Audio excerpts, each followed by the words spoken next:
Apat na magkakahiwalay na aksidente sa motorsiklo ang nirespondihan ng UNTV News and Rescue Team. Ito ang balita ni Bernard Dadis.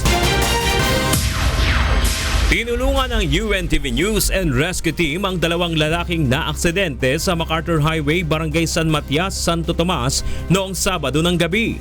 Nagtamo ng sugat sa iba't ibang bahagi ng katawan ang motorcycle rider na si Alvin Garcia at ang nabangga nito na si Alan Rodriguez. Matapos bigyan ng first aid ng UNTV News and Rescue Team ay dinala na mga ito sa Eusebio Lingat Hospital katuwang ang PNP Santo Tomas.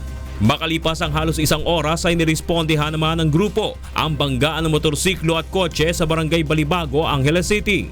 Nagtamo ng gasgas sa kanang hita at binti ang motorcycle rider na kinilalang si Ronnie Reyes. Binigyan ng pangunang lunas ng UNTV Rescue si Ronnie bago i-turn over sa pulisya para sa karagdagang investigasyon. Isang motorcycle rider na biktima naman ng hit and run ang nirespondihan ng UNTV News and Rescue Team sa Barangay Mabini, Tarlac City mag-alas 2 ng madaling araw kahapon. Nilapatan ng pangunang lunas ng grupo ang rider na si Randy Cortez na nagtamo ng sugat sa iba't ibang bahagi ng katawan at posibleng bali sa kaliwang hita at kanang kamay.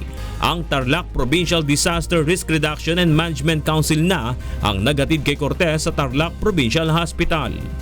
Narinig namin po kumalabog. Tinignan namin po tricycle ay single na motor. Yun lang po, hindi po namin alam kung anong plate number yung sasakyan. Basta talang ang nakita ko pick up na puti. Uminto rin po yun. Nung umalis na po yung nakabunggo, umalis na rin po yun. Isa pang motorcycle accident ang nirespondihan ng UNTV News and Rescue Team sa Barangay Camp 7, Baguio City noong Biyernes ng gabi. Nagtamo ng sugat at gasgas sa iba't ibang parte ng katawan ang rider na si Raymar Geronimo matapos na bumangga sa kasalubong na L300 van. Matapos malapatan ng first aid ay tumanggi na si Geronimo na magpahatid sa ospital. Wala namang tinamong pinsala ang angkas nito na si Nico Legaspi. Kasi po, yung L300 kanina, diretso lang siya.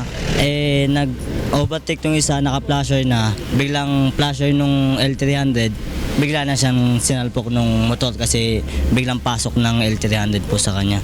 Tumanggi na magbigay ng pahayag ang driver ng nakabanggaan ng mga biktima, ngunit nangakong sasagutin ang gastusin ng mga ito sa pagpapagamot. Bernard Dadis, UNTV News and Rescue, Philippines.